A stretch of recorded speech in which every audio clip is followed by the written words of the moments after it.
미 증시가 소폭 반등에 성공했지만 경계 심리가 지속되며 국내 증시는 양지수 모두 소폭 하락 마감했습니다.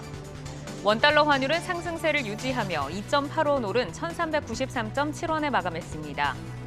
포스코홀딩스는 정부가 태풍 흰남노로 피해를 입은 포스코가 사전 대비를 충분히 했는지 조사한다는 소식에 약세로 마감했습니다. 양극재 제조사 LNF가 산업통상자원부로부터 미국 양극재 공장 건설이 불허됐다는 소식에 2%대 하락 마감했습니다. 바이오니아는 탈모 방지 화장품인 코스메르나가 유럽 화장품 인증 안정성 보고서를 확보했다고 밝혔습니다. 동아ST는 511억 원 규모의 미국 뉴로보 파마슈티컬 주식을 추가 취득하기로 결정했다고 공시했습니다. 금호건설은 한국서부발전과 2,245억 원 규모의 건설공사 계약을 체결했다고 공시했습니다. 동아지질은 현대건설로부터 204억 원 규모의 토공 흙막이 공사를 수주했다고 공시했습니다.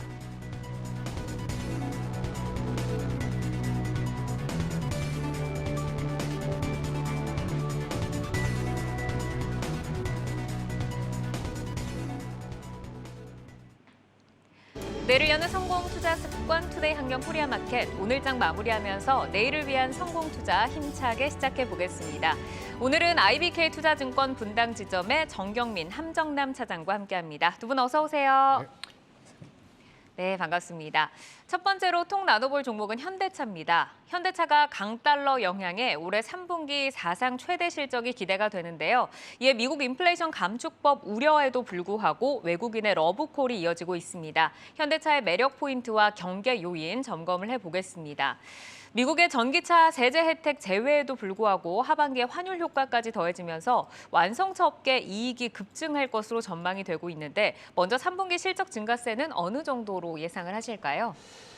자, 일단은 뚜껑을 열어봐야지 알 수 있는 상황이 되지 않을까 생각이 됩니다. 2분기에 워낙 좋은 퍼포먼스를 보여줬고 2분기에 영업이익 3조인데 지금 이 주가는 다소 억울하다 싶을 정도의 깜짝 실적이었지만 앞으로 이제 첩첩산중 남아있는 과정들을 좀 지켜봐야 한다면 이라는 것이 전제가 돼서 지금 현재 주가를 만들고 있지 않나라는 생각을 해봅니다. 일단은 2분기 때 왜 좋았나라고 생각해보면 차량용 반도체 없어 차 못 만들어 판다라고 했잖아요. 네. 환율 효과야 다 아시는 부분이니까. 그러니까 이제 여기서는 차량을 우선적으로 만들어 팔아야 될 때 뭐부터 팔고 싶을까요? 당연히 많이 남는 것부터 팔고 싶겠죠. 그래서 네. 믹스 효과가 빠르게 나타나서 주가의 그 영업이익에 반영이 됐다. 2분기와 3분기가 크게 달라지지 않았습니다. 오히려 환율은 더욱더 좋아진 상황에서 이 코로나 시기에 현대 기아차가 미국 시장에서 비중이 더 마켓 쉐어가 높아졌거든요. 이런 부분까지 더해져서 지금 현재 2분기 실적만 본다 하더라도 지금 주가는 좀 오히려 억울하다라고 느껴질 수밖에 없는 그런 상황이고 이번 실적은 3분기에도 크게 다를 것 같진 않다. 하지만 이것이 주가에 어떻게 반영될지에 대해서는 조금 이미 알고 있는 이 실적에서 주가가 못 갔기 때문에 그렇다고 해서 지금 미국에서도 자동차 완성차 기업들이 막 탄력을 줘서 주고 가는 지도주 역할을 하는 것은 아니지 않습니까? 그래서 지금 갖고 있는 분들이 시작한다면 현대차 전략은 일단은 좀 시간을 갖고 지금 시총 대형주들에 대해서는 다들 시간을 갖고 인내심을 전제로 한 대응 전략이라고 한다면 저는 갖고 있어야 되는 종목 원투펀치가 현대차, 기아가 아닌가 생각해 봅니다. 우선 현대차와 기아 주가에 대해서는 지금 어쨌든 우려감이 반영이 되어 있다라고 말씀을 해주셨고 환율이라든가 아니면 고마진 모델 판매 지속에 대한 실적에 대한 것에는 의의가 없지만 지금 주가가 그거를 제대로 반영을 하지 못하고 있다. 좀 길게 보자라고 말씀을 주셨습니다. 사실 3분기는 미국의 세제 혜택 부분이 그렇게 큰 영향을 주지는 않을 것 같은데 향후에 이로 인해서 감익은 어느 정도로 좀 발생을 할까요? 일단은 감익이라고 지금 말하기는 어렵고 전기차가 현대차가 차지하는 비중이 9%인데 테슬라가 70% 가까이 되니까 이거 독점이거든요. 그런데 그 시장에서 앞으로 현대차가 커나갈 수 있었는데 이것에 대해서는 일단은 딱 제재 브레이크가 걸렸다라고 보시면 될 것 같습니다. 그래서 지금 당장 여기서 주가를 부러뜨릴 만한 악재는 아니다. 전기차를 미국에만 파는 거 아니잖아요. 전 세계에다 갖다 파는데 지금 주가를 부러뜨릴 악재는 아니다. 그런데 앞으로 시장이 좋아졌을 때 좀 무거워질 수 있는 이슈 정도는 되지 않을까 해서 좀 주가가 탄력을 받을 만하면, 그러니까 미국 증시가 좋을 때 미국 완성차가 5% 오른다면 현대차는 3% 이렇게 좀 더딘 행보를 보일지도 모른다라는 이제 우려들이 있는 거죠. 사실 최근에 시장 분위기가 자동차라든가 전기차, 배터리 쪽에서 안 좋은 뉴스들이 좀 나오고 있는데 시장은 좀 굉장히 견조히 지켜내려고 하거든요. 4차 산업의 마지막, 산업혁명의 마지막 완성 마무리가 자동차 섹터라는 것을 감안해 본다라고 한다면 지금은 의심을 갖지 말으셔야 되고, 여기서 좀 희망 고문이라고 말씀해 드려야 될지 모르겠지만 저는 좀 이런 생각도 들어요. 모든 공급을 너무 초반에 과잉 설비 투자라는 것에 대한 우려가 늘 있어 왔거든요. 미국이 내 손 잡고 가자 해서 미국 공장을 확 지어버려서 막 하는 것보다는 이럴 바에는 미국에다 팔 만큼만 적당히 계산 놀이를 해보지. 현대차 그룹에서도 그렇게 할 거지 않습니까?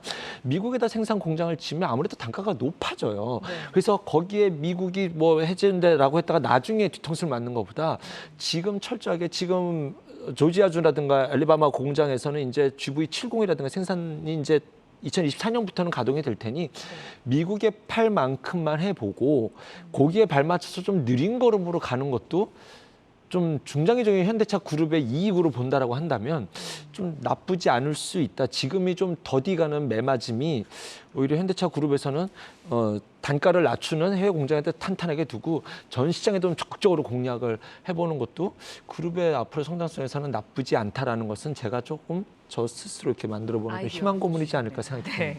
어쨌든 이제 미국 인플레 감축법의 영향이 뭐 그렇게 크지는 않을 것이다. 나중에 주가가 상승을 할 때 발목을 잡는 어느 요소가 좀 될 수 있다라고 말씀을 해주셨고, 캐파 증설을 미리 너무 많이 하기보다는 조금씩 시장 상황을 좀 봐가면서 하자라고 말씀을 좀 주셨는데, 현대차 그룹은 어쨌든 좀 발빠르게 대응을 하고 있습니다. 말씀을 주신 것처럼 조지아주 공장 착공을 앞당기면서 이제는 뭐 2024년부터 생산이 가능하다라는 얘기가 나오고 있고요. 조지아 주정부와 현지 정치권과 함께 인플레 감축법 검토를 촉구한다라는 소식도 있었습니다.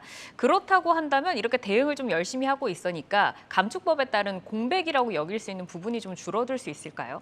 일단 저도 그렇게 기대를 하고 있습니다. 이번 하반기에 이제 범에너지 계열하고 저는 자동차를 굉장히 좀 좋게 봤었는데, 뭐 방송 보신 분들은 아시겠습니다만 이번에 관계부처의 좀 대응을 보고 조금 분노 아닌 분노까지 좀 치밀을 정도로 좀 어이없는 상태가 좀 벌어졌잖아요. 그래서 저는 이제 현재 뭐 중장기 투자도 그렇고 매매도 그렇고 지금 최상을 가정하기보다는 그냥 현 상황을 좀 직시하는 게 필요하지 않을까 이렇게 좀 보입니다. 일단 시간이 곧바로 시행되는 게 아니라 2023년 이후, 2024년 이후, 그러니까 조립은 2023년 이후, 그다음에 그런 원료단, 소재단은 2024년 이후이기 때문에 좀 시간이 어느 정도 있기는 있습니다만 이거는 생각보다 저는 큰 악재고 되돌리기가 좀 쉽지 않은 상황이다 보니까 만약에 이게 빠른 속도로 해결이 되지 않는다면 상승이 굉장히 제한적일 수밖에 없는 이제 그런 상황으로 흘러가지 않을까. 실적은 나오니 주가는 유지가 됐는데 상승이 나오려고 하면 멀티플을 늘리거나 실적을 확 늘리는 이제 그런 것들이 필요한데 이런 것들에 좀 제동이 걸리는 그런 상황이 아닐까라는 좀 생각이 들고요. 일단 테슬라에 이어서 지금 2위 자리를 이제 뭐 9% 정도의 점유율을 가져가면서 굳건히 좀 가져가는 이제 그런 모습을 보였었는데 경쟁 업체라고 할 수 있는 이제 독일 업체, 일본 업체들한테 가격 경쟁력을 잃어버릴 수 있는 이제 그런 우려 요인이 좀 될 수 있기 때문에 2023년 이후에 이렇게 벌어질 그런 이제 밸류에이션을 현재 할인을 하는 그런 과정에서 굉장히 좀 악영향이 있을 수밖에 없지 않을까 이렇게 좀 생각이 듭니다. 당분간은 이렇게 빠르게 순위 변동이 없어서 이렇게 주가가 버텨줄 수는 있겠습니다만 현대차가 만들어낸 이 주가도 사실 데이터의 변화에 굉장히 민감하게 반응을 한 것이기 때문에 향후에 뭐 이 데이터가 조금 부러진다거나 아니면 조금 하향으로 갈 경우에는 주가는 더 크게 좀 반응할 가능성이 좀 있어 보여요. 그렇기 때문에 저는 뭐 공장의 조기 착공, 준공 뭐 이런 것처럼 너무 이렇게 희망 회로를 이렇게 돌리기보다는 경쟁 업체에 비해서 지금 확실히 투자 심리가 열의에 있다라는 현재 상황을 좀 직시하는 게 필요하다라고 보이고요. 그렇다 보니까 지금 현재 자동차는 공격적인 이제 매수, 그러니까 좀 주가 빠진다고 해서 비중을 확 늘린다던가 아니면 자동차에 대해서 굉장히 좀 좋은 뭐 밸류에이션을 통해서 이렇게 비중을 늘린다던가 이런 것들은 좀 경계할 필요는 있다라는 말씀을 좀 드리고 싶고요. 일단 이 부분은 이제 뉴스 플로우를 좀 지켜보셔야겠습니다만 말씀 다시 한번 좀 강조드립니다만 현 상황에 있어서는 결코 좋을 게 없다라는 말씀을 한번 좀 드리고 싶습니다. 네, 뭐 어쨌든 이제 뭐 그 보조금 지원을 받는 것에 대해서 우리가 생각하는 것보다는 그 조건들이 까다롭다라는 얘기도 있었지만 어쨌든 지금 이 시점에서 악재는 맞다라고 말씀을 해주셨고 자국차에 뭐 유리하고 또 일본차에게도 가격 경쟁력에서 밀릴 수 있기 때문에 시장을 조금 더 객관적으로 보자라고 말씀을 주셨습니다. 뭐 이런 가운데서 현재 현대차 그룹의 주요 라인업들이 글로벌 시장에서 어쨌든 좋은 평가를 받고 있습니다. 전기차를 제외하고 봤을 때 다른 차량들은 지금 어떤가요? 일단 내연기관으로 봤을 때는 이제 요즘에 그 유행하는 단어죠. PBV라는 게 있습니다. 목적 기반의 모빌리티라고 좀 이렇게 분류가 좀 되고 있는데요. 이쪽 세그멘트를 특히 이제 기아 쪽에서 굉장히 잘 공략을 하고 있어요. 그러니까 레이, 니로, 셀토스, 소렌토 이렇게 같은 SUV나 경차에 머무르지 않고 여기에서 이제 어떤 뭐 캠핑을 비롯해서 아니면 뭐 이 가족용 패밀리카 같이 이렇게 확장성을 좀 보이면서 다양한 라인업으로 좀 선전을 하고 있는 면에서 뭐 굉장히 좀 긍정적으로 볼 수 있는 부분도 있겠고요. 현대차도 뭐 다소 내수 중심이긴 합니다만 이 제네시스 세그먼트에서 거의 독보적인 그런 성과를 좀 내고 있죠. 그래서 이제 가이던스 충족에 대해서는 이제 크게 우려할 부분은 아닙니다만.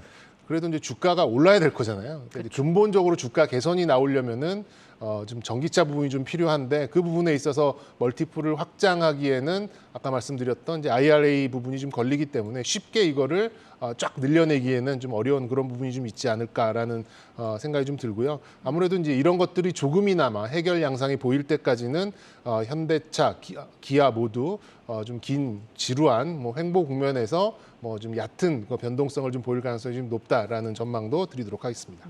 전기차 이외의 그 모델들도 지금 보면은 뭐 기아가 디자인도 굉장히 예쁘고 제네시스도 굉장히 시장에서 반응이 좋고 잘 팔리고는 있지만 IRA 법안을 넘어설 수 있는 어떤 모멘텀이 필요하다라고 좀 말씀을 주셨습니다. 함정남 사장님께서는 조금 롱텀으로 그래도 좋다라고 하셨는데 투자 의견 한번 들어볼까요? 뭐 아직은 당연히 좋다라고 말씀드려야죠. 그럼 제가 이제 마음을 열어서 제 본심을 좀 말씀을 드리면 네. 지금 완성차는 딱 지수가 나쁠 때도 잘 견뎌준 너무나 훌륭한 역할을 해준 건 사실입니다. 근데 이렇게 벼랑에 오래 매달려 있으면 시간이 많이 지나면 선택을 해야 되는 순간이 와요. 어느 순간 떨어지거나 딛고 올라서야 되거든요. 이 딛고 올라서는 것이 결국은 환율인데 환율이 저는 이건 제 개인적인 생각이라서 참고만 해주십시오. 환율이 우리나라가 조금 고환율을 유지해서 수출 기업의 경쟁력을 좀 유지해 가야 되는 것이 저는 맞다라고 보는데 시장 전체 외국인에 대한 좀 이런 어떤 출금이 있다 하더라도 고환율을 어느 정도 스탠스에서 유지하는 것이 맞다라고 보는데 만약에 환율이 이제 달러 약세가 나와서 환율이 꺾이게 된다라고 한다면 그때 이제 시장에는 외국인 매수가 들어오잖아요. 네. 그렇잖아요. 환율이 떨어지면 시장에 매수가 온다는 게 뭐 법칙처럼 사람들이 얘기하니까 그때 이 종목이 견뎌낼 진짜로 그러면 주도주가 돼서 갈 수 있는지 안 갈 수 있는지를 그때 좀 결정되지 않을까라는 생각이 들고 사실 최근의 흐름으로 한번 보면 외국인 기관이 계속 사거든요. 이런 데 주가 못 가면 이상한 거예요. 이렇게 사면 가야 돼요, 주가가. 지금 이거는 못 가고 있다는 거 엄청 굉장히 패시브적으로 시장이 반응하고 있다는 것 때문에 조금 예민하게 보셔야 되고 마지막은 별 의미는 없지만 만약에 포르쉐 상장한다면 괜히 이렇게 위험할 때는 간당간당 할 때는 작은 바람에도 맞을 수 있으니 또 자동차 ETF에서 포르쉐 비중을 담아야 되니 거기에 대해서도 패시브 매도가 좀 나오지 않을까 이런 부분들이 제가 좀 짚어보면서 예의주시하고 있는 포인트다라고 보시면 될 것 같습니다. 네. 현대차를 위해서는 고환율을 유지를 하면서 수출 기업의 마진을 좀 확보를 해야 된다라고 말씀을 해주셨고 환율이 꺾일 때 그리고 포르쉐가 상장을 할 때 과연 현대차가 어떻게 버텨낼 수 있는가 주가 추이를 좀 보자라고 말씀을 주셨습니다. 어쨌든 본심은 지금 조금 어렵다라고 좀 주신 것 같고 차장님은 어떻게 보실까요? 네, 저는 좀 뭐 주가는 어느 정도 좀 버텨줄 것 같아요. 그래서 왜냐하면 실적이 좀 나오고 있기 때문에 주가는 뭐 어느 정도는 좀 현재 상황을 좀 유지. 뭐 제 화면 잠깐 보여주시면 지금 한 30거래일 정도의 현대차, 기아 그리고 코스피 종합의 이제 움직임을 보시면 사실 거의 지수랑 붙어서 움직이는 거를 좀 보실 수 있을 것 같아요. 물론 대형주들이 지금 거의 그렇습니다만 사실 9월에 들어와서 그나마 조금 뭐 좋은 실적을 좀 만들어내면서 좀 지수 대비 좀 상승을 했다가 그 이후에 좀 안 좋은 얘기가 나오면서 지금 다시 지수와 붙어버렸거든요. 아무래도 이제 그런 면에서 봤을 때는 기아차 같은 경우는 현재 현대차 같은 경우에는 한 19만 원 정도에서 한 위아래로 10%, 그리고 기아차 같은 경우도 기아도 지금 현재 8만 원 정도에서 위아래로 한 10,000원 정도에서 이 지수와의 변동성, 지수와의 연동성을 높여가는 그런 횡보 국면을 이렇게 좀 이어갈 가능성이 저는 매우 높다라고 좀 생각 들고요. 일단 뭐 대형주다 보니까 지수가 움직이면 같이 움직일 수 있는 이제 그런 여력은 되겠습니다만 지수보다 더 강해지려면 말씀드린 대로 이 숙제를 좀 풀어야 되는 이제 그런 양상이기 때문에 일단은 중립 정도 보시는 게 맞지 않을까 이런 말씀 좀 드리고 싶습니다. 어쨌든 두 분의 의견을 들어봤을 때 지금 뭔가 새롭게 들어갈 자리는 아닌 것 같고 조금 지루한 흐름이 이어질 것이다 라고 말씀을 주셨습니다. 자, 이어서 통 나눠볼 종목 한미약품으로 가보겠습니다. 한미약품 바이오 신약의 미국 FDA 승인 소식에 국내 바이오 신약 시장에 대한 기대감이 커지고 있습니다. 그 가운데 바이든의 바이오 자국 생산 행정 명령이 제약바이오에 또 악재로 작용을 하고 있는데 호재와 악재 사이에 있는 한미약품 그리고 제약 바이오주를 점검해 보도록 하겠습니다.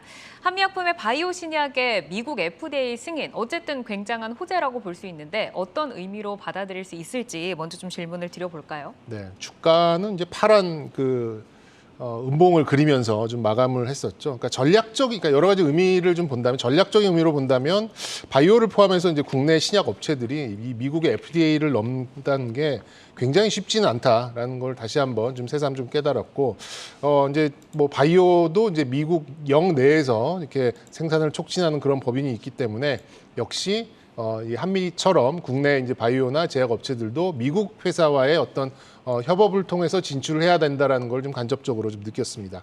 주가적인 측면으로 봤을 때는 이게 단순히 신약 승인 뭐 이런 거 가지고 주가의 연속성을 기대하기에는 역시 좀 한계가 있다. 그래서 시장이 큰 뭐 항암이나 치매, 당뇨 뭐 이런 좀 만성적인 질환에 적용되는 그런 후보 물질이 그나마 좀 영향력이 있다라고 좀 생각이 좀 들고요. 향후 이제 이 승인된 이제 이 약품이 어느 정도 실적에 이제 기여를 하게 될지 모르겠습니다만 현재 할인율이 계속 그러니까 금리가 올라가는 할인율이 계속 커지는 상황에서 이런 제약 업체들의 실적 대비 이제 주가 수준도 사실 그렇게 싸다고 말씀드리기는 어렵거든요. 어떻게 보면 좀 높게 위치해 있기 때문에 시장의 주력이 되기에는 다소간 좀 힘들지 않을까. 그래서 여러모로 이제 금리 인상기에는 제약이나 바이오 모두 쉽지 않은 상황으로 좀 흘러가고 있지 않을까. 그래서 당분간 좀 시간이 좀 필요한 이제 그런 업종이 아닐까라는 말씀을 좀 드리고 싶습니다. 네, 이제 금리 인상 시기다 보니까 제약 바이오가 좀 어려운 매크로적인 환경도 있는 데다가 또 시장성이 있는 좀 신약의 시장이 아닌 점이 좀 아쉽다라고 말씀을 주셨고 한미약품 같은 경우에는 한 해에 FDA 승인 신약 2개를 목표로 한다라고 밝혔습니다. 한미약품이 이제 또 다른 신약을 승인을 좀 대기 중에 있고 HLB 그리고 유한양행도 신약 승인을 대기하고 있는데 사실 뭐 지금까지 국내 제약 바이오가 바이오시밀러 그리고 이제 CDMO 시장이 큰 부분을 좀 차지를 하고 있었잖아요. 근데 우리나라에서 이렇게 신약을 자꾸 FDA를 좀 두드리고 있는데 신약의 확장성을 좀 넓혀갈 수 있다라고 보실까요? 글로벌적으로. 뭐 기대는 하고 있는데 쉽지는 않아 보입니다. 일단 시장성이 높은 신약을 단독으로 이렇게 뭐 승인하고 상용화한다라는 게 사실상 쉽지는 않아요. 정말 쉽지 않고 사실 SK 바이오팜에 뭐 이런 뇌전증 관련된 이제 그런 신약 물질 그리고 뭐 HK 이노의 K캡 정도를 빼면 단독으로는 거의 전무한 상황이거든요. 그러니까 정말 많은 뭐 바이오의 후보 물질, 신약 후보 물질 여러 가지 파이프라인들이 많습니다만 이게 이제 승인이 되고 이게 상용화가 되기까지에는 굉장히 많은 시간이 필요하다라는 걸 다시 한번 좀 보셨으면 좀 좋겠고요. 결국 이제 오랜 시간을 거쳐서 신약을 단독으로 가는 것보다는 한미처럼 말씀드린 대로 파트너사를 정해서 함께 들어가는 그런 방법. 그게 아니면 요즘에 많은 이중항체 기업들이 병용 투여를 통해서 임상 실험 결과 뭐 이런 것들을 통해서 기업 가치를 좀 평가받는 이런 것들이 아니면 단독으로 하기에는 정말 어려운 이제 그런 상황이 아닐까란 보입니다. 현재 뭐 전기차와 이제 비슷하죠. 바이오도 미국 내 생산 이슈가 좀 커지면서 국내 업체들한테는 또 다른 시련이 될 수가 있어요. 그렇기 때문에 저는 이제 큰 그림, 큰 시각에서 봤을 때는 내년에 금리 상승이 좀 완화되는 이제 그런 시점까지는 대세적인 투자, 매매 이거보다는 뭐 임상 실험이 진행된다던가 아니면 허가 상황 뭐 이런 좀 뉴스들을 좀 지켜보시면서 향후 좀 6개월에서 1년 동안은 바이오나 제약들을 투자하는 준비 기간으로 삼으시면 어떨까? 본격적인 투자하기에는 너무 변동성이 크기 때문에 지금은 본격적인 투자를 준비하는 기간으로 여러 가지 이제 데이터들을 좀 살펴보시는 기간으로 삼으시는 게 어떨까라는 말씀을 좀 드리도록 하겠습니다. 네. 이제 글로벌 시장을 사실 뭐 북미 시장을 신약으로 해서 도전을 해서 거기에서 상품성을 갖는다는 게 참 어렵게 들어가는 시장이기 때문에 파트너사를 만난다든지 뭐 기술 이전을 한다든지 이런 부분들이 더 가능성이 있지 않겠는가라고 말씀을 해주셨고 지금은 조금 더 준비를 하는 기간으로 삼자 내년을 보자라고 말씀 주셨습니다. 지금 이제 정경민 차장님이 언급을 주신 것처럼 사실 이번에 이제 자국 생산 강화 행정 명령이 그 한국의 바이오의약품 위탁 개발 생산 업계 최대 발주국이 이제 미국이다 보니까 저희가 뭐 삼성 바이오로직스나 셀트리온에게는 큰 악재다라고 좀 볼 수가 있잖아요. 그러면은 신약 승인을 받아도 현지 생산이 아니라면은 수출에 좀 문제가 될 수 있을 것 같은데 향후 파장에 대해서 차장님은 어떻게 좀 보고 계세요? 참 답답합니다. 지금 계속 이런 뉴스들이 나오고 그러니까요. 있어요. 이거 우리가 미국과 미국으로 중국 가지 사이에서 않으면 아무것도 할 수 없고 네. 공장 지으라고 계속 압박만 하고 있고 공장 좀 지으려고 했더니 세제 수축도 안 주면서 자꾸 공장만 지어대라고 하고 있는 것 같아서 네. 기분이 썩 좋지는 않습니다. 뭐 저만의 그 느낌은 아니라 생각이 들고요. 자, 그러면 어쨌든 악재는 악재예요. 근데 바이오 시밀러가 굉장히 커나가고 있는 것은 또 그만큼 맞기 때문에 이러한 일들이 성장 산업이니까 이런 일들이 일어나고 있는 거 아니겠습니까? 견제하는 그렇습니다. 단계인가요? 이제 뭐 중국과에 대한 정치적인 이런 부분에 대해서는 얘기하자면 너무 길기 때문에 그 내용을 좀 빼고 현실로만 본다라고 한다면 일단은 미국이 이렇게 하는 표면적인 내용 중에는 이제 중국을 견제하는 부분이 틀림없이 있지 않겠습니까? 우리나라가 여기서 셈법을 잘 만든다면 굉장히 큰 기회가 될 수 있는 거겠죠. 하지만 그 셈법을 만들어내가는 과정 속에서 어떻게 될 수 있을지에 대해서는 조금 앞으로 지켜봐야 될 변수들이 좀 남아있지 않을까라는 생각이 듭니다. 결국 뭐 뻔한 이야기이긴 한데 쉽게 말씀드리면 삼성바이오로직스가 미국 공장 짓겠다라고 했는데 이제 결정을 빨리 내려야 되지 않을까라는 생각이 듭니다. 셀트리온도 이제 뭐 현지 직접 생산 시설 확보 우리 적극적으로 검토하겠다라고 뭐 이야기가 나왔거든요. 그래서 이 두 기업이 미국 공장을 좀 어느 정도 얼마나 빨리 이제 이거를 준비할 수 있고 한다라고 한다면 거기에 대한 대응책이 마련될 수 있기 때문에 이제는 좀 천수답으로 그 뉴스가 나오기를 좀 기다려야 되는 상황이지 않을까. 그것을 제외한다고 한다면 제약바이오는 확실히 좀 상당히 부담스러운 상황인 거는 틀림이 없고요. 뭐 한미약품이라나 HLB 최근에 뭐 좋은 뉴스가 나왔지만 주가 흐름 보면은 이게 좋은 뉴스인지 사람을 무덤으로 보낸 뉴스인지 모를 정도로 잔인한 주가 흐름이 보여지고 있습니다. 그래서 바이오는 진짜로 저도 조금 사실 바이오에 대해서 깊이 사랑하지 않는다라는 철칙을 꽤 오래전부터 갖고 있었거든요. 너무 깊이 알아버리면 너무 사랑에 빠질 수밖에 없는 게 또 바이오 종목이거든요. 그래서 여기서는 철저히 기술적으로만 대응하겠다라는 저의 대응 전략은 내년까지도 좀 이후에 금리 인하 사이클 시점에 또는 새로운 변수가 생길 때 그때 가서야 좀 보겠다라고 좀 말씀드리고 싶고 셀트리온 삼성바이오로직스가 미국에 투자를 해야 되지 않을까 하는 생각이 들어요. 왜냐하면 삼성바이오로직스는 준비를 하고 있었거든요. 미국 공장을. 그래서 그것에 대한 것을 좀 빨리 결정을 내려야 되지 않을까 좀 생각을 해봅니다. 그러니까 결국 그 에스모 같은 경우에서도 그 호재를 주가가 좀 입지 못했고 하루에도 정말 상승 뭐 10% 하다가 갑자기 하락을 하면서 끝나는 등 요즘에 변동성이 굉장히 컸는데 금리 인상이 마무리된 뒤에 좀 보자라고 말씀을 해주셨습니다. 자, 그러면 이제 정경민 차장님은 제약바이오를 현재 투자를 하는 시점에서 우리가 어떤 점에 좀 주목을 해야 된다라고 보시는지 그리고 혹시 관심 기업이 있으실까요? 네, 일단 뭐 일반적인 지금 제약바이오 2017년, 2019년 요때 이제 발행했었던 맷잔인들이 돌아오는 시기거든요. 그렇다면 이제 맷잔인들, 그러니까 BW나 CB 이런 것들을 상환이나 전환하지 못하면 이게 다 부채로 적용이 되다 보니까 기업들의 이제 자본이 거의 말라가는 그런 상황에 있습니다. 그래서 이런 맷잔인들이 잔뜩 껴 있고 또 임상 실험 결과에 목을 매고 저는 이런 그 깜깜이 바이오보다는 제가 7월부터 뭐 계속 말씀드렸었던 내용인데요.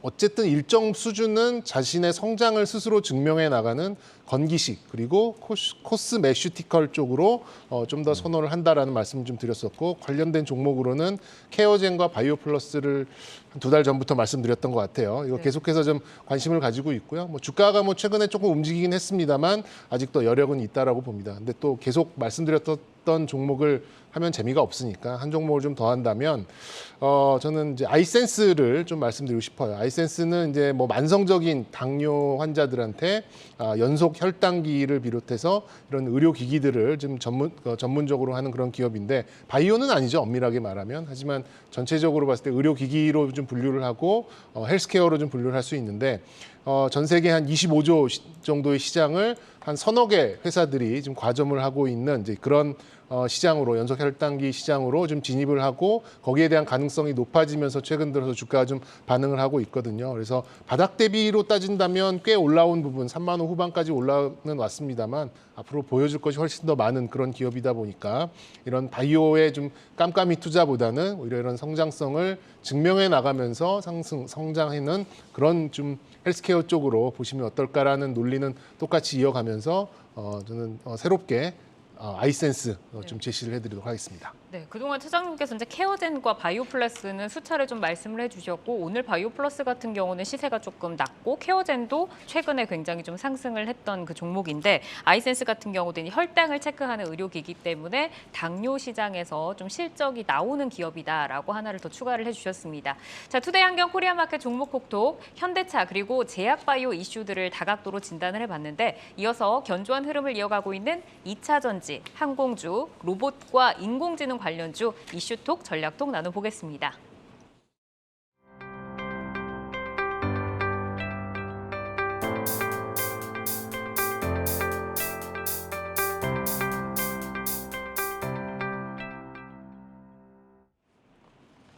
네, 투데이 종목 콕톡 다음 종목은 에코프로 그리고 LNF입니다. 불안한 시장 흐름 속에서도 2차 전지주가 견조세를 보이고 있는데 오늘 두 종목의 희비는 엇갈렸습니다. 이슈를 점검하고 전략을 세워보겠습니다. 에코프로가 오늘 시장에서는 단연코 돋보인 2차 전지주인데 6거래를 연속해서 빨간불 켜내고 있습니다. 상승세 배경부터 한번 짚어주실까요? 네, 뭐 저도 이 정도로 강할 줄은 몰랐어요. 굉장히 좀 세게 뭐 거의 몇 주 만에 뭐 10만 원부터 그냥 치고 올라오는 이제 그런 흐름을 좀 보여줬었는데 마치 2차 전지 ETF를 본 듯한 이제 그런 느낌이 계속해서 좀 들고 있습니다. 이제 소재 산업, 소재 전반적인 사업을 모두 좀 아우르고 있고요. 그리고 미국의 IR 정책도 뭐 어떻게 좀 따지고 보면은 조금 수혜가 될 수 있는 부분도 좀 있다 보니까 최근에 이제 동반 강세가 나오는 폐배터리까지 합세를 하면서 어떤 투자 심리, 멀티플 모두 좀 자극을 받는 이제 그런 것들이 좀 배경이 아니었나라는 생각 들고요. 성일하이텍, 세비캠 또 이제 코스모 화학 이제 요 계열사들 요 이제 관련된 종목들이 좀 강세를 보였었고 해외에서도 이제 폐배터리 관련된 종목들 특히 미국장에서 좀 강세를 좀 보였다 보니까 아무래도 여기에 좀 편승하는 부분이 좀 큰 것 같습니다. 그래서 최근에 뭐 올라왔었던 이 뭐 10만 원 밑에서 움직였었던 것들은 아무래도 이제 2차 전지 전반의 움직임이었다고 보고 10만 원부터 움직였었던 이 힘은 아무래도 폐배터리 쪽에서 나오지 않았나 이렇게 좀 생각을 좀 하고 있고요. 일단 역사적인 신고가에 근접을 했어요. 지금 거의 이제 16만 원 정도가 역사적인 신고가인데 한 14만 5천 원 정도까지 오늘 좀 왔다 보니까 좀 가파르게 올라왔었죠. 지금 이제 주봉을 좀 보여드렸었는데 일봉으로 보면은 조금 아찔하다라는 생각이 좀 들 정도로 좀 상승이 좀 나왔습니다. 그래서 저는 뭐 현재 진입은 다소간 좀 신중할 필요는 있어 보인다라는 말씀 좀 드리고 싶고 물론 이거 지주사로 보는 관점에서는 뭐 보유 지분 뭐 가치 대비 이렇게 과한 건 아니에요. 뭐 이렇게 뭐 극단적인 예로 한 2조 있으면은 에코프로 전체를 인수할 수 있는 이제 그런 이제 지배 구조가 있다 보니까 그런 것을 감안하면은 뭐 지금 주가가 또 뭐 높진 않다 뭐 이런 시각도 있긴 있습니다만 어쨌든 좀 단기에 좀 강하게 올라왔었던 부분이 있었기 때문에 조금 좀 가격 조정 혹은 기간 조정은 필요한 위치가 아닐까라는 전망도 좀 드리도록 하겠습니다. 네, 밸류적으로는 지금 주가가 문제는 없지만 너무 가파르게 올라왔기 때문에 지금 진입하기에는 좀 무리가 있어 보인다라고 말씀을 주셨고 조금 더 조정이 나오면 그때부터 좀 보시면 좋을 것 같습니다. 이제 에코프로가 말씀을 주신 것처럼 폐배터리 쪽 관련해서 이제 중국 배터리 소재 재활용 업체 GEM, 이제 거린메이라는 업체와 추가 협력에 나서면서 전구체 핵심 소재를 자체 조달할 계획으로 알려졌습니다. 원료 사업 진출에 따라서 어느 정도 효과를 좀 얻을 수 있을까요? 지금 세상은 에너지와 원자재 전쟁을 하고 있는 거잖아요. 지금 그 안에서 안정적인 이 원자재를 공급받을 수 있다라는 것에 대한 최고의 수혜주를 포스코케미칼로 보면서 갖고 에코프로가 비록 중국이지만 어쨌든 여기에 대해서 니켈에 대해서 안정적인 공급망을 손을 잡아가고 있다라는 것에 대해서 이제 밸류에이션을 지금은 줘야 된다. 이 2차 전지 쪽이 좋은 것 같은데 종목별 천차만별로 움직입니다. 포스코케미칼, 에코프로, BM, LNF 주가 움직임이 좀 네. 시기가 달랐어요. 그래서 지금도 에코프로 BM은 못 가지만 그렇죠. 에코프로가 가고 있어서 그 지금 이 가장 큰 덩치를 갖고 있는 것이 이제 반도체를 제외한다면 2차 전지일 텐데 그 안에서 대장은 쉽게 죽지 않죠. 그래서 그 안에서 좀 순환매적인 일들이 일어나고 있을 때 포스코케미칼의 수혜를 보고 에코프로도 이것에 대한 원자재에 대한 수급을 맞춰놨다는 것, 그리고 이것이 안정적으로 갔었을 때 뭐 나중에 재고가 안정적으로 쌓인다고 한다면 가격 경쟁력 면에서 늘 타이트하게 쫓아달라는 기업과는 좀 차별이 될 수 있거든요. 이것에 대해서 시장은 포스코케미칼을 보고 지금 달려갈 수 있겠다라는 이제 이 밸류가 부여된 거라고 생각이 드는데 사실 워낙 솔립이 가파르게 완전히 극과 극으로 일어나고 있어서 2차 전지가 이렇다라고 말씀드리기는 어렵고 미국의 인플레 수혜법으로 포스코케미칼의 수혜를 받고 에코프로는 별개의 이슈에 반응을 했다.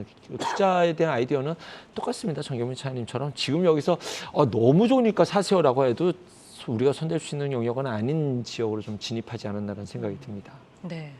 이미 가지고 계신 분들, 보유자 분들의 영역이다라고 좀 말씀을 정리를 해주셨고, 이제 에코프로가 이제 상승을 해가는 반면에 LNF 같은 경우는 지금 하락을 면치 못하고 있는데, 특히 이제 미국의 양극재 공장 건설이 불발됐다라는 소식이 주가에 악영향을 줬습니다. 사실 뭐 지금 상황에서 봤을 때는 2차 전지 업체가 미국 진출은 필수라고 좀 볼 수가 있잖아요. 그런데 증권가에서는 부정적인 사안만은 아니다라는 좀 평가도 들려오던데, 이게 뭐 단기적으로 이 이슈가 그냥 투자 심리가 좀 위축된 정도다라고 봐야 될까요?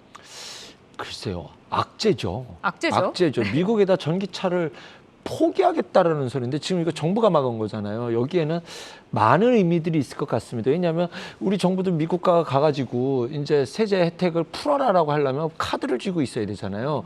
그러면 우리가 미국에다 공장 짓는 것을 브레이크를 잡아놔야 나중에 협상력으로 쓸 수 있는 카드가 생기지 않을까라는 것이 지금 제가 개인적으로 갖고 있는 생각인데 요거 말고 여러 가지 좀 의미들이 있을 수가 있을 것 같기는 해요. 그래서 지금 섣불리 뭐 이렇게 말씀드리기는 어렵겠지만 제가 생각으로는 세제 혜택과 앞으로 미국이 중국과 이런 것 때문에 우리가 중간에서 피해를 볼 때 우리도 어떤 카드를 쥐고 있자라는 이런 식이면 우리가 뭐하러 미국에다 자꾸 공장을 짓겠어라는 카드를 쥐고 싶은 목적이다라고 생각이 들고 그래서 세제 혜택과 이런 관련된 법안들이 잘 통과된다면 이런 것도 우리나라에서 수순을 밟아갈 수 있지 않을까라는 생각이 들고 저는 결과적으로는 풀려야 된다라고 보는데 단기적으로 악재는 맞다라고 해석을 어쨌든 해야겠죠. 지금 심리적으로는 조금 우리가 타격을 받았습니다. 하지만 어쨌든 정부가 가지고 있는 어떤 또 카드일 수도 있다라고 좀 말씀을 주셨고 어쨌든 전략적인 부분에서 말씀 주셨는데 그러면 이제 에코프로와 LNF 지금 뭐 밸류에이션과 매력도 어느 정도인지 차장님께 한번 들어볼까요? 네, 뭐 에코프로는 이제 뭐 굳이 비유를 하자면 오늘 두산이라는 종목이 굉장히 강세가 나왔었는데 이 히든 밸류라고 보였던 두산 로보틱스가 탁 튀어나오면서 강세를 보였었잖아요. 에코프로는 아무래도 폐배터리에 대한 히든 밸류가 최근에 주가에 투영이 되면서 좀 강세가 나왔다라고 봐요. 그래서 이게 단순하게 밸류에이션으로 좀 적용하기에는 좀 문제가 있어 보이는데 저는 이제 가격으로만 본다 그러면 아까 언급드렸었던 그런 국내외 종목들과 같이 편승하는 이제 그런 움직임 동일선상에서 관찰할 필요가 있어 보이고 단순히 뭐 수치로 해서 밸류에이션을 한다라는 게 큰 의미는 좀 없어 보이고요. LNF는 지금 이제 뭐 소위 말하는 PER 밸류가 100배가 넘죠. 그러니까 뭐 저 우스갯소리로 이제 100배가 넘는 PER의 이런 상황은 신앙이라고 보는데 상당히 좀 복잡한 시각이 좀 존재하는 건 맞는 것 같습니다. 지금 함정남 차장도 짚어주셨지만 이제 미국의 IRA 배제에 대한 그런 경제 카드 여기에도 좀 있고 아니 뭐 연평균 30% 이상의 성장이 보장된 종목에 대해서 멀티플 이렇게 높게 가져간 게 무슨 문제가 되느냐 이렇게 좀 보는 시각도 좀 굉장히 좀 분분한데 이런 그 신앙이 깨지는 시점은 그 신앙에 걸맞지 않은 실적이 나왔을 때 깨지기 마련이거든요. 근데 제가 보기에는 그렇게 쉽게 깨질 것 같지는 않아요. 그런 면에서 봤을 때는 분기마다 실적이 발표돼서 우리의 전망이 어느 정도 좀 맞춰져 가는 이제 그런 양상을 보일 때마다 계단식으로 상승하는 이제 그런 움직임을 보일 가능성이 높기 때문에 저는 뭐 LNF가 지금 조금 소강 국면을 보이고는 있습니다만 어쨌든 또 이 예상 실적이 나오는 이제 그런 시점에는 또 상승을 해주지 않을까 이렇게 좀 기대는 해보고 있습니다. 네, PER이 100배기는 하지만 실적도 찍히고 있고 이 시장의 성장성이 매년 30%씩도 성장을 하기 때문에 그 믿음이 언제 깨지는가. 하지만 계속해서 이어갈 것 같다라고 좀 긍정적인 뷰를 제시를 해주셨습니다. 자, 그럼 이제 2차 전지주가 어쨌든 이슈들도 좀 개별적이고 가는 종목만 좀 가잖아요. 탑픽을 한 번씩 들어볼까요? 네, 뭐 탑픽을 말씀드리자면 이제 뭐 저는 이제 덕산 테코피아를 이제 매매의 관점에서 좀 이렇게 택을 해봤었는데요.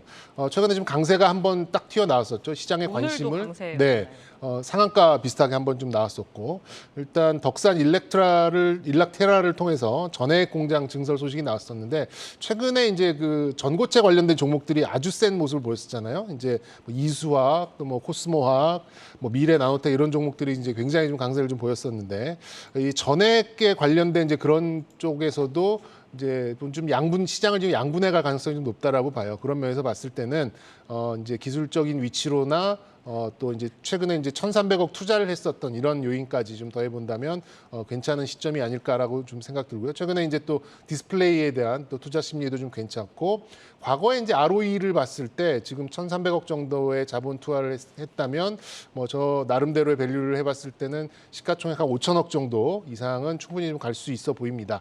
그런데 매매의 특성상, 매매의 관점의 특성상 저는 이제 목표가 뭐 얼마라기보다는 한 2만 원 정도의 손절가가 훨씬 더 좀 중요한 포인트니까요. 매매에 참고하실 분들은 목표가는 열어두되 손절가는 반드시 지켜가는 매매를 하시길 바란다는 말씀도 덧붙이고 싶습니다. 네, 저점을 이탈했을 경우에 대응하는 방법을 또 말씀을 해주셨고 그럼 이제 함정남 차장의 탑픽 한번 들어보겠습니다. 짧게 말씀드리겠습니다. LG 에너지솔루션 가는 말을 굳이 꺾을 필요 없으니 계속 잘 가고 있습니다. 그런데 요거보다는 이것과 비교했을 때 SDI는 너무 저평가이지 않나라는 생각이 들고 저는 이제 배터리도 배터리지만 2차 전지 자동차뿐만이 아니라 앞으로 친환경이라는 것이 이제 인프라 투자의 핵심이지 않습니까? 재정 정책에. 그러면 친환경이라 한다면 결국 ESS가 거기서 함께 성장할 수밖에 없을 때 미국 시장이 됐든 ESS 강점을 갖고 있는 SDI를 저는 탑픽으로 말씀드리고 싶고요. 이제 2차 전지 안에서 소형 테마들이 좀 돌고 있는 느낌이에요. 폐배터리가. 그런데 다음으로 와야 될 것은 이제 연비 문제가 또 꼬투리를 잡힐 수 있으니 차량 경량화라는 것이 틀림없이 한 번에 화두는 나와야 되는데 아직 안 나왔다라고 생각이 들어서 차량 경량화 관련된 명신산업 핫스탬핑 기법으로 차체를 한 번에 찍어내서 좀 가볍게 만든다. 뭐 이런 기업이죠. 그래서 명신산업 최근에 고개를 드는 모습이 의심스럽다. 이 정도로 요약하도록 하겠습니다. 네, 알겠습니다. 자, 그러면 바로 이어서 다음 종목으로 떠나보도록 하겠습니다. 여행, 항공, 면세점, 말 그대로 일상회복 관련주인데요. 일본 정부가 다음 달부터 해외 관광객 무비자 체류를 허용을 하고 일일 입국자주 상한도 철폐를 할 계획이다라고 지금 밝히고 있습니다. 정확하게 뭐 일정이 나오지는 않았습니다만 그래도 본격적으로 열리는 일본 하늘길로 비상하는 관련주를 점검을 해보겠습니다. 이제 이 일본 여행이 본격적으로 재개가 된다고 하면 가장 수혜가 예상되는 섹터는 어디로 보고 계세요? 일단은 뭐 무비자 이거는 별 의미가 없는 것 같아요. 이제 이것이 뉴스에서 자꾸 화두를 만들고 싶은 건 코로나가 이제 끝나서 이제 함께 살아가는 그 주제로. 포스트 코로나와 관련된 종목들이 주가가 지금 힘을 못 쓰고 있으니 어떻게 해야 돼라는 관점으로 접근을 해야 되지 않을까라는 생각이 듭니다. 일단은 저는 뭐 섹터별로 결과론적으로 먼저 말씀드리면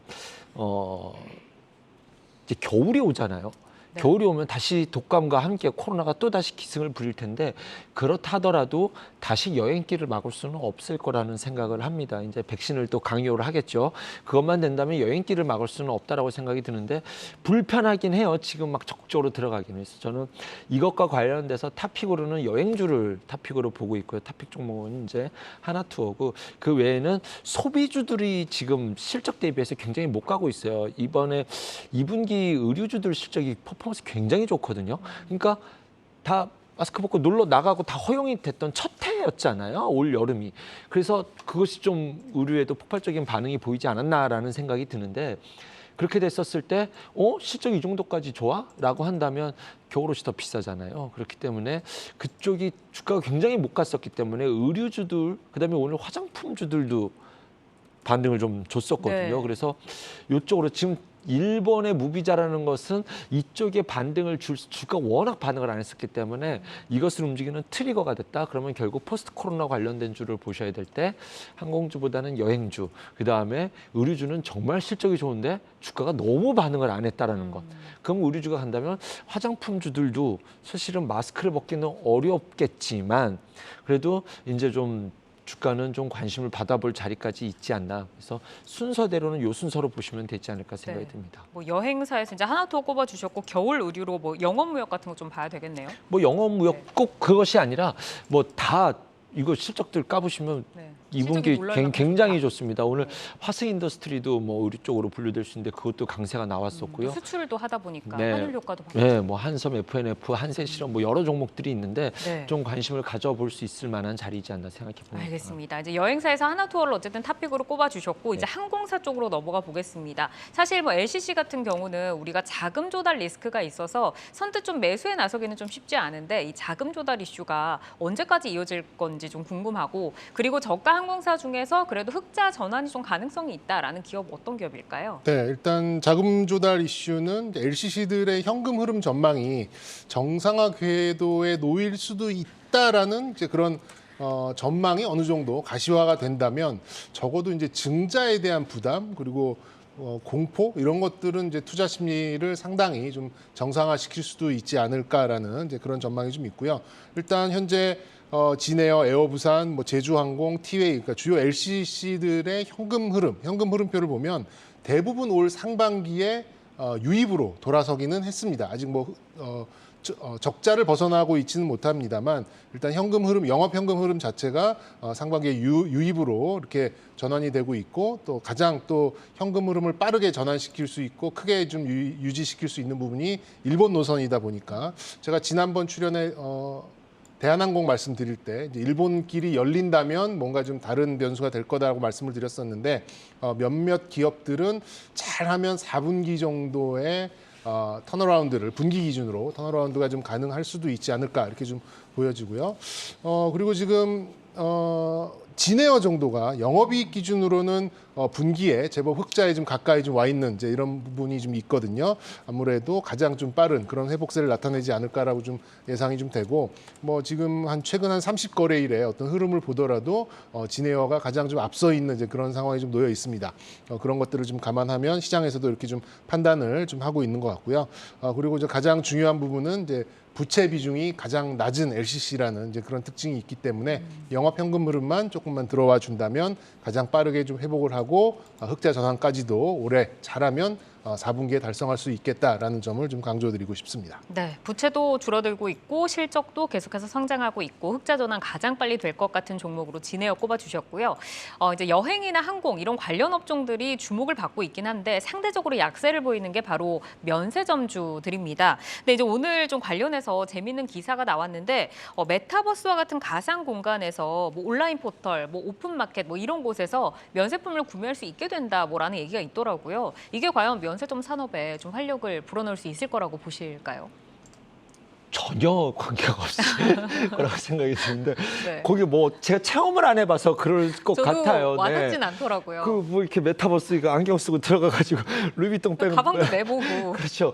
그게 무슨 의미인지 모르겠습니다. 그런데 이제 면세 3사 이제 신세계 호텔신라 저는 이 두 종목을 압축해서 보고 있는데 호텔신라를 지금 관심을 갖고 계신 분들이라면 뭐 단타나 트레이딩 이런 걸로 보시지는 않으실 거예요. 이제 그 해외 여행 갈 때 PCR 검사 면제되는 부분에 대해서 주가가 반응을 보여야 되는데 조금 무거운 흐름을 갖고 있어요. 그래서 하지만 이것이 조금 더 이제 익숙해진다라는 과정 속에서 조금은 나을 것 같고 그것에 대한 탄력을 보이는 건 신세계잖아요. 뉴스에 어떤 것이 가장 몸이 가볍게 움직이는지를 좀 보셔야 되지 않을까 하는 생각이 들 때 좀 묵직한 종목은 호텔 신라다 가볍게 반응한 것은 신세계인데 신세계가 이제 인천공항 면세점 비중이 가장 높기 때문에 그런 부분에서 좀 가장 먼저 그 수혜가 가시적으로 보일 수 있다라는 것이 신세계 그다음 호텔 신라 이런 순으로 보시면 되지 않을까 생각이 드는데, 근데 결론적으로 이 뉴스는 아니더라도 면세점은 어떨 것 같아? 그러면 저는 중장기적으로 어차피 이거는 단타 트레이딩 관심의 종목들은 아니니까 저는 지금 이 자리는 좀 매력적인, 뭐 전혀 올랐던 것이 없었던 뭐 그런 자리에 있는 두 종목이지 않나 생각해 봅니다.